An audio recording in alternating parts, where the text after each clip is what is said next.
ಮುದ್ದು ವಿದ್ಯಾರ್ಥಿಗಳು, ನಾನು ನಿಮ್ಮ ಕನ್ನಡ ಶಿಕ್ಷಕಿ ವತ್ಸಲ ಮೂಲಿಮನಿ. 9ನೇ ತರಗತಿ ವಿದ್ಯಾರ್ಥಿಗಳಿಗೆ ಈ ನಿಮ್ಮ ಪಠ್ಯಪುಸ್ತಕದಲ್ಲಿರುವಂತಹ ಜೇನು ಕುರುಬರ ತಾಯಿಯೋ ಕಾಡು ಆನೆಯ ಮಗನೋ ಅನ್ನುವಂಥ 3ನೇ ಪಾಠವನ್ನು ನಾನು ಹೋದ ತರಗತಿಯಲ್ಲಿ ಪ್ರಾರಂಭಿಸಿದ್ದೆ. ಇದನ್ನು ಬರೆದಂಥವ್ರು ಯಾರು ಅಂತ ಹೇಳಿದ್ರೆ ಅಬ್ದುಲ್ ರಶೀದ್ ಅಂತ ಹೇಳಿ ಕವಿ ಪರಿಚಯ ಕೂಡ ಹೋದ ತರಗತಿಯಲ್ಲಿ ಮಾಡಿದ್ದೆ. ಈ ಪಾಠದಲ್ಲಿ ಬರುವಂತಹ ಗೀತಾ ಇರ್ಬೋದು, ಆನೆಯ ಮರಿಯ ಹೆಸರು ಏನು ಶಿವ ಅನ್ನುವಂಥ ಪರಿಚಯನೂ ಕೂಡ ಮಾಡಿದ್ದೆ. ಇನ್ನು ಮುಂದಿನ ಭಾಗದಲ್ಲಿ ಏನಿದೆ ನೋಡೋಣ. ಪೇಜ್ ನಂಬರ್ 19 ಎಲ್ಲರೂ ನೀವು ತೆಗೀರಿ. ಅದು 19ರಲ್ಲಿ ಏನಿದೆ ಅಂದರೆ, ಗೀತಾ ನಿನ್ನ ಯಜಮಾನ ಗಂಡಸು ಎಲ್ಲಿ, ನಿಜವಾದ ನಿನ್ನ ಇಬ್ಬರು ಗಂಡು ಮಕ್ಕಳೆಲ್ಲಿ ಎಂದು ಮಾತು ಬದಲಿಸಲು ನೋಡುತ್ತೇನೆ. ಗಂಡ ಸೌದೆ ತರಲು ಕಾಡಿಗೆ ಹೋದ ಅನ್ನುತ್ತಾಳೆ. ಗಂಡು ಮಕ್ಕಳು ಇಬ್ಬರು ಸರ್ಕಾರಿ ಹಾಸ್ಟೆಲ್ನಲ್ಲಿ ಓದ್ತಿರುವರು. ಈಗ ರಜೆಯಲ್ಲಿ ಹಾಡಿಗೆ ಬಂದಿದ್ದಾರೆ. ಒಬ್ಬ ಕಾಡಿನೊಳಗೆ ಕೆರೆಯಲ್ಲಿ ಮೀಯಲು ಹೋಗಿದ್ದಾನೆ. ಇನ್ನೊಬ್ಬ ಆತ ಮೊಬೈಲ್ನ ಬ್ಯಾಟ್ರಿ ಚಾರ್ಜ್ ಮಾಡಿಸಿಕೊಂಡು ಬರಲು ಕರೆಂಟ್ ಇರುವ ಸಾಹುಕಾರೊಬ್ಬರ ಅಂಗಡಿಗೆ ಹೋಗಿದ್ದಾನೆ. ಒಂದ್ಸಲ ಬ್ಯಾಟ್ರಿ ಚಾರ್ಜ್ ಮಾಡಿಸಲು 5 ರೂಪಾಯಿ ಅಂತೆ. ಈ ಮಗ ಮೊಬೈಲ್ನಲ್ಲಿ ಆಡಿ ಅರ್ಧ ದಿನದಲ್ಲಿ ಮತ್ತೆ ಚಾರ್ಜ್ ಮಾಡಲು ಹೋಗ್ತಾನಂತೆ. ಹಾಳಾದ ಮಕ್ಕಳು ಎಂದು ಅವರಿಬ್ಬರಿಗೂ ಪ್ರೀತಿಯಲ್ಲಿ ಬೈತಾಳೆ. ಗೀತಾ ನಿಮ್ಮ ಯಜಮಾನ್ರು ಎಲ್ಲಿ ಅಂಥೇಳಿ ಅಬ್ದುಲ್ ರಶೀದ್ ಕೇಳಿದಾಗ ಆಕೆ ಏನು ಹೇಳ್ತಾ ಇದ್ಲು ಅಂದರೆ, ನನ್ನ ಯಜಮಾನ್ರು ಅಂದರೆ ನನ್ನ ಗಂಡ ಸೌದೆ ತರಲು ಕಾಡಿಗೆ ಹೋಗ್ಯಾನ. ಗಂಡು ಮಕ್ಕಳು ಇಬ್ಬರು ಏನು ಮಾಡ್ತಾರೆ, ಸರ್ಕಾರಿ ಹಾಸ್ಟೆಲ್ನಲ್ಲಿ ಓದ್ತಾ ಇದ್ದಾರೆ. ಈಗ ರಜೆಯಲ್ಲಿ ಹಾಡಿಗೆ ಅಂದರೆ ಹಳ್ಳಿಗೆ ಬಂದಾರ. ಒಬ್ಬ ಕಾಡಿನೊಳಗೆ ಮೀಯಲು ಹೋಗಿದ್ದಾನೆ, ಸ್ನಾನ ಮಾಡಲಿಕ್ಕೆ, ಕಾಡಿನೊಳಗೆ ಸ್ನಾನ ಮಾಡಲಿಕ್ಕೆ ಅಥವಾ ಈಜೆಲ್ಲ ಹೋಗ್ಯಾನ ಕೆರೆಗೆ. ಇನ್ನೊಬ್ಬ ಆತ ಮೊಬೈಲ್ನ ಬ್ಯಾಟ್ರಿ ಚಾರ್ಜ್ ಮಾಡಿಸಿಕೊಂಡು ಬರಲು ಕರೆಂಟ್ ಇರುವಂತಹ ಸಾಹುಕಾರೊಬ್ಬರ ಅಂಗಡಿಗೆ ಹೋಗಿದ್ದಾನೆ. ಒಂದ್ಸಲ ಬ್ಯಾಟ್ರಿ ಚಾರ್ಜ್ ಮಾಡಲು 5 ರೂಪಾಯಿ ಅಂತೆ. ಆ ಮಗ ಮೊಬೈಲ್ನಲ್ಲಿ ಆಡಿ ಅರ್ಧ ದಿನದಲ್ಲಿ ಮತ್ತೆ ಚಾರ್ಜನ್ನು ಮಾಡಿಸಲು ಹೋಗ್ತಾನಂತೆ. ಹಾಳಾದ ಮಕ್ಕಳು ಅಂತ ಪ್ರೀತಿಯಿಂದ ಗೀತಾ ಏನು ಮಾಡ್ತಾಳೆ, ಬೈತಾಳೆ. ಆಕೆ ಗಂಡನು ಆನೆ ಮಾವುತನೆ. ಇವರಿಬ್ಬರು ಸಾಕುತ್ತಿದ್ದ ಮೊದಲ ಆನೆ ಯಾವುದು ಅಂದರೆ ರಾಜೇಂದ್ರ. ಮೈಸೂರು ಅರಮನೆಯಲ್ಲಿ ಒಂದು ಕಾಲದಲ್ಲಿ ಅದು ಪಟ್ಟದಾನೆಯಾಗಿತ್ತು.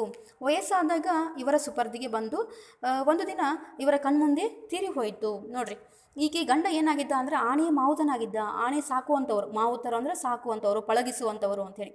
ಇವರಿಬ್ಬರು ಸಾಕುತ್ತಿದ್ದ ಮೊದಲ ಆನೆ ಯಾವುದು ಅಂದರೆ ರಾಜೇಂದ್ರ ಅಂಥೇಳಿ. ಮೈಸೂರು ಅರಮನೆಯಲ್ಲಿ ಒಂದು ಕಾಲದಲ್ಲಿ ಅದೇನಾಗಿತ್ತು, ಪಟ್ಟದಾನೆಯಾಗಿತ್ತು. ಪಟ್ಟದಾನೆಯ ಮೇಲೆ ಮಾತ್ರ ಈ ಅಂಬಾರಿಯನ್ನು ಹೊರಿಸ್ತಾರೆ. ಜಂಬೂ ಸವಾರಿ ನೋಡಿರ್ಬೇಕು ನೀವು, ಮೈಸೂರು ದಸರಾ. ಪಟ್ಟದಾನೆಯ ಮೇಲೆ ಮಾತ್ರ ಅಂಬಾರಿಯನ್ನು ಹೊರಿಸ್ತಾರೆ. ಅಂಬಾರಿಯಲ್ಲಿ ಮೊದಲು ರಾಜರು ಕುತ್ಕೋತಾ ಇದ್ರು. ಈಗ ಚಾಮುಂಡೇಶ್ವರಿ ದೇವಿಯನ್ನು ಕೂಡಿಸಿ ಮೆರವಣಿಗೆಯನ್ನು ಮಾಡ್ತಾರೆ. ವಯಸ್ಸಾದಾಗ ಇವರ ಸುಪರ್ದಿಗೆ ಬಂದು ಒಂದು ದಿನ ಅವರ ಕಣ್ಮುಂದೆ ಏನಾಯ್ತು, ಅದು ತೀರ್ ಹೋಯಿತು. ಯಾವುದು, ರಾಜೇಂದ್ರ. ಅನಂತರ ಇವರ ಸುಪರ್ದಿಗೆ ಬಂದ ಆನೆಯ ಹೆಸರು ಲಂಬೋದರ ಅಂಥೇಳಿ. ಅದು ಕಾಡೊಳಗಿದ್ದ ಒಂದು ದೊಡ್ಡ ರೌಡಿ ಆನೆಯಾಗಿತ್ತು. ಯಾವುದು, ಲಂಬೋದರ ಅನ್ನುವಂಥದ್ದು ಕಾಡಿನೊಳಗೆ ದೊಡ್ಡ ರೌಡಿ ಆನೆಯಾಗಿತ್ತು. ಪ್ಲಾಂಟರ್ನೊಬ್ಬ ಅದರ ಒಡಲೊಳಗೆ ಹಲವು ಕಾಡು ತುಸುಗಳನ್ನು ತೋರಿಸಿಬಿಟ್ಟಿದ್ದ. ಆಮೇಲೆ ಅದನ್ನು ಹಿಡಿದು ಪಳಗಿಸಿ ಅವರಿಬ್ಬರ ಸುಪರ್ದಿಗೆ ವಹಿಸಿದ್ರು. ಸಾಯುವವರೆಗೆ ಹೊಟ್ಟೆಯೊಳಗಿದ್ದಂಥ ಕಾಡು ತುಸುಗಳಿಂದಾಗಿ ನರಳುತ್ತಾ ಬದುಕಿದ್ದ ಲಂಬೋದರ ಒಂದು ದಿನ ತಾನು ವರ್ಣದಿಂದಾಗಿ ತೀರಿ ಹೋತು. ನೋಡ್ರಿ, ಈ ಪ್ಲಾಂಟರ್ನೊಬ್ಬ ಅಂತಿದೆ, ತೋಟದ ಒಡೆಯ ಏನು ಮಾಡಿ ತೋಟವನ್ನು ಹಾಳು ಮಾಡುತ್ತೆ ಆನೆ ಅಂಥೇಳಿ ಕಾಡೊಳಗಿರ್ತಕ್ಕಂತಹ ವಿಷದ ಬೀಜ ಇರ್ತಕ್ಕಂಥ ಹಣ್ಣುಗಳನ್ನ ತಿನ್ನಿಸ್ಬಿಟ್ಟಿದ್ದ. ಆ ಬೀಜಗಳು ಏನಾಗಿದ್ದು ಹೊಟ್ಟೆಯೊಳಗೆ ಹೋಗಿ ಏನಾಗಿತ್ತು, ಅದು ನರಳ್ತಾ ಇತ್ತು. ವರ್ಣದಿಂದಾಗಿ, ಗಾಯದಿಂದಾಗಿ ಒಂದು ದಿವಸ ತೀರು ಹೋಯಿತು. ಅದು ತೀರು ಹೋದಾಗ ಗೀತಾ ತಲೆಯ ಮೇಲೆ ಮಣ್ಣೆರಚ್ಚಿ ಹುಚ್ಚಿ ಅಂತ ಹತ್ತಿದ್ಲಂತೆ. ದೇವರೇ, ಈ ಕೆಟ್ಟ ಮನುಷ್ಯರಿಂದ ಆನೆಗಳನ್ನು, ಕಾಡು ಕುರುಬರನ್ನು ಕಾಪಾಡು ಅಂತ ಹೇಳಿ ಆಕೆ ಏನು ಮಾಡಿದ್ಲು, ದೇವರನ್ನ ಬೇಡ್ಕೊಂಡಿದ್ಲಂತೆ. ನೆರೆದವರಿಗೆಲ್ಲ ಹಿಡಿ ಶಾಪವನ್ನು ಹಾಕಿದ್ಲು. ನೀವು ಚೆನ್ನಾಗಿ ನೋಡಿಕೊಂಡಿಲ್ಲ, ಅದಕ್ಕಾಗಿ ಲಂಬೋದರ ಸತ್ತು ಹೋದ ಅಂತ ಯಾರೋ ಒಬ್ಬರು ಬೈದಿದ್ರಂತೆ. ಅದಕ್ಕಾಗಿ ಅವಳಿಗೆ ಅವತ್ತು ದುಃಖ ಇನ್ನೂ ಉಮ್ಮಳಿಸ್ತು. ನೋಡ್ರಿ, ಈ ಒಳ್ಳೆ ಕೆಲಸ ಮಾಡೋದ್ರಿಗೆ ಈ ಜನ ಹೆಂಗಿರ್ತಾರೆ ಅಂದರೆ ಮಾಡಲಿಕ್ಕೆ ಬಿಡೋದಿಲ್ಲ ಕೆಲಸವನ್ನು. ಹಿಂಗೆ ಆಕೆಗೆ ಏನು ಹೇಳ್ತಿರು ಅಂತ ಗೀತಾಗ ಅಂದರೆ, ನೀವು ಸರಿಯಾಗಿ ಲಂಬೋದರ ನೋಡ್ಕೊಂಡಿಲ್ಲ, ಅದಕ್ಕೋಸ್ಕರ ಆನೆ ತೀರು ಹೋಯಿತು ಅಂತ ಯಾರೋ ಹೇಳಿದಾಗ ಆಕೆಗೆ ದುಃಖ ಉಮ್ಮಳಿಸಿ ಬಂದಿತ್ತು, ದುಃಖ ಹೆಚ್ಚಾಗಿ ಬಂದಿತ್ತು ಅನ್ನೋಂಥದ್ದು. ಮೊನ್ನೆ ಇದನ್ನೆಲ್ಲ ಹೇಳುವಾಗ ಅವಳಿಗೆ ಇನ್ನೊಮ್ಮೆ ದುಃಖ ಉಮ್ಮಳಿಸಿ ಬಂದು ಎಲ್ಲರಿಗೂ ಇನ್ನೊಮ್ಮೆ ಶಾಪ ಹಾಕಿದ್ಲು. ತನ್ನ ತುರುಬನ್ನು ಎಳೆಯಲು ಬಂದ ಶಿವನ ಸೊಂಡಿಲಿಗೆ ಮುತ್ತಿಟ್ಟಳು. ಎನ್ನ ಜೀವ ಹೋದರೂ ಸರಿಯೇ, ಈ ಶಿವನನ್ನು ಬೆಳೆಸಿ ದೊಡ್ಡ ಪಟ್ಟದಾನಿ ಮಾಡಿಯೇ ನಾನು ಜೀವ ಬಿಡುವುದು ಎಂದು ಕಣ್ಣೀರು ಹಾಕಿ ಪ್ರೀತಿಯಿಂದ ನಕ್ಕಳು. ನೋಡ್ರಿ, ಆಕೆದೊಂದು ಆಸೆ ಇತ್ತು. ಏನಂದರೆ ಮೊನ್ನೆ ಇದನ್ನೆಲ್ಲ ಹೇಳುವಾಗ ಅವಳಿಗೆ ಇನ್ನೂ ದುಃಖ ಹೆಚ್ಚಾಗಿ ಬಂತು, ಅಥವಾ ಇಡೀ ಶಾಪವನ್ನು ಹಾಕಿದ್ಲು ಅಂತ. ತನ್ನ ತುರುಬನ್ನು ಎಳೆಯಲು, ತುರುಬಂದರೆ ಕೂದಲನ್ನು ಗಂಟೆ ಕಟ್ಟಿರ್ತಾರಲ್ಲ ಹಿಂದೆ, ಅದನ್ನ ಎಳಕ್ಕೆ ಬಂದಂಥ ಶಿವನ ಸೊಂಡಿಲಿಗೆ ಏನು ಮಾಡ್ತಾಳೆ, ಮುತ್ತು ಕೊಡ್ತಾಳೆ. ನನ್ನ ಜೀವವಿರುವವರೆಗೂ ನಾನು ಇದನ್ನು ಏನು ಮಾಡ್ತೀನಿ ಅಂತಂದರೆ, ನನ್ನ ಜೀವ ಹೋದರೂ ಸರಿಯೇ ನಾನು ಶಿವನನ್ನು ಬೆಳೆಸಿ ದೊಡ್ಡವನಾಗಿ ಮಾಡಿ ಪಟ್ಟದಾನಿಯಾಗಿ ಮಾಡಿ ನಾನು ಪ್ರಾಣವನ್ನು ಬಿಡ್ತೀನಿ ಅಂತ ಹೇಳಿ ಏನು ಮಾಡ್ತಾಳೆ ಈ ಗೀತಾ ಹೇಳ್ತಾಳೆ, ಪ್ರೀತಿಯಿಂದ ನಗ್ತಾಳೆ ಅನ್ನೋದು. ಆಮೇಲೆ ನನಗೊಂದು ಗುಟ್ಟು ಹೇಳಿದ್ಲು. ಆಕೆ ಒಂದು ಗುಟ್ಟನ್ನು ಹೇಳ್ತಾಳೆ ಅಬ್ದುಲ್ ರಶೀದ್ಗೆ. ಏನಂದರೆ, ಅದು ಈ ಶಿವನಿಗಾಗಿ ಅವಳು ಜೇನು ಕುರುಬರ ದೇವರು ಅಮ್ಮಾಳಮ್ಮನ ಬಳಿ ಹರಕೆ ಹಾಕಿಕೊಂಡಿರುವಂತಹ ಗುಟ್ಟು ಏನು ಹೇಳಿದ್ಲ, ಇಲ್ಲೇ ಕಾವೇರಿ ನದಿಯ ತೀರದಲ್ಲಿ ಕಾಡಿನೊಳಗಡೆ ಅಮ್ಮಾಳಮ್ಮ ದೇವತೆ ಇರುವಳು. ಅವಳು ಒಳ್ಳೆಯವರಿಗೆ ಒಳ್ಳೆಯ ದೇವರು, ಕೆಟ್ಟವರಿಗೆ ತೀರಾ ಕೆಟ್ಟವಳು. ಅವಳ ಬಳಿ ಇವಳು ಒಬ್ಬಳೇ ಹೋಗಿ ಆ ಆನೆ ಮಗನನ್ನು ಬದುಕಿಸಿ ದೊಡ್ಡವನಾಗಿ ಮಾಡಲು ಬಿಡು, ದೊಡ್ಡದೊಂದು ಹರಕೆ ತೀರಿಸುವೆನು ಅಂದಿರುವಳಂತೆ. ನೋಡ್ರಿ, ಆ ದೊಡ್ಡ ಹರಕೆ ಏನೆಂದು ಯಾರಿಗೂ ಹೇಳದೆ ತನ್ನೊಳಗೆ ಬಚ್ಚಿಟ್ಟುಕೊಂಡಿರುವಳು. ಈಕೆ ಏನು ಮಾಡಿದ್ಲು ಗೀತಾ ಅಂದರೆ, ಆಮೇಲೆ ನನಗೊಂದು ಗುಟ್ಟು ಹೇಳ್ತಾಳೆ ಆಕೆ. ಏನು ಹೇಳ್ತಾಳೆ ಅಂದರೆ, ಅದು ಶಿವನಿಗಾಗಿ ಅವಳು ಜೇನು ಕುರುಬರ ದೇವರಾದಂಥ ಅಮ್ಮಾಳಮ್ಮನ ಬಳಿ ಹೋಗ್ತಾಳಂತೆ. ಹೋಗಿ ಇಲ್ಲೇ ಕಾವೇರಿ ನದಿಯ ತೀರದಲ್ಲಿ ಕಾಡಿನೊಳಗೆ ಅಮ್ಮಾಳಮ್ಮ ದೇವತೆ ಅದಳ.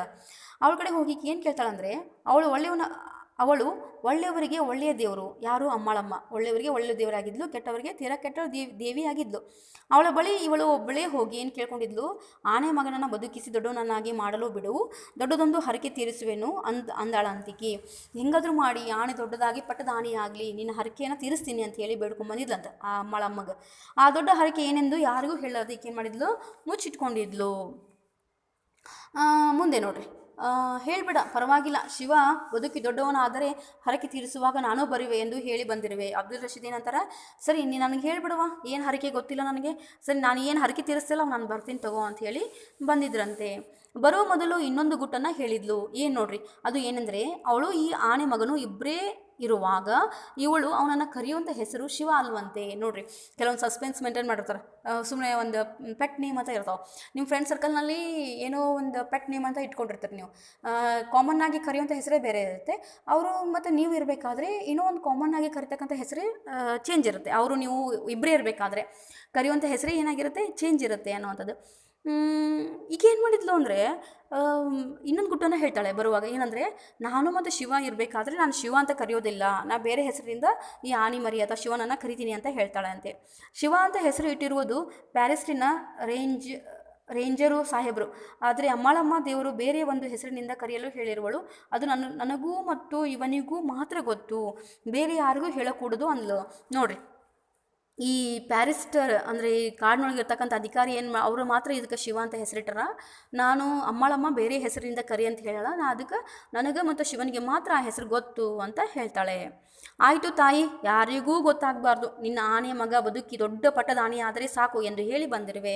ಈ ಅಬ್ದುಲ್ ರಶೀದ್ ಅವರು ಅಂದ್ರೆ, ಸಾಕು ತಾಯಿ, ಸರಿ ನೀ ಏನಾದರೂ ಕರ್ಕೋ, ಯಾರಿಗೂ ಗೊತ್ತಾಗಬಾರ್ದಲ್ಲ ಹೆಸರು, ಸರಿ ನಿನಗೆ ನಿನ್ನ ಮಗಗೆ ಮಾತ್ರ ಗೊತ್ತಿದ್ರೆ ಸಾಕು ಅಂಥೇಳಿ, ನಿನ್ನ ಆನೆ ಮಗ ಬದುಕಿ ದೊಡ್ಡವನಾಗಿ ಪಟ್ಟದ ಆನೆ ಆದರೆ ಸಾಕು ಅಂಥೇಳಿ ಅಬ್ದುಲ್ ರಶೀದ್ ಅವರು ಹೇಳಿ ಬಂದಿರ್ತಾರೆ ಅನ್ನೋದು ತುಂಬ ಸರಳವಿರ್ತಕ್ಕಂಥ ಪಾಠ. ವಿದ್ಯಾರ್ಥಿಗಳೇ, ನೀವೇನು ಮಾಡಬೇಕು ಅಂತ ಹೇಳಿದರೆ, ಇದನ್ನು ಒಂದು ಸಲ ಓದ್ರಿ, ಚೆನ್ನಾಗಿ ಓದ್ರಿ. ಇದಕ್ಕೆ ಸಂಬಂಧಪಟ್ಟಂತಹ ಪ್ರಶ್ನೆ ಉತ್ತರಗಳು ತುಂಬ ಸರಳವಾಗಿದ್ದವು. ನೀವು ಬರೆಯೋಕ್ಕೆ ಪ್ರಯತ್ನ ಮಾಡಿರಿ. ನಾನು ಕೂಡ ನಿಮಗೆ PDF ಮೂಲಕ ಪ್ರಶ್ನೆ ಉತ್ತರಗಳನ್ನು ಹಾಕ್ತೀನಿ ಅಂತ ಹೇಳ್ತಾ ನನ್ನ ತರಗತಿಯನ್ನು ಮುಗಿಸ್ತಾ ಇದ್ದೀನಿ. ಧನ್ಯವಾದಗಳು.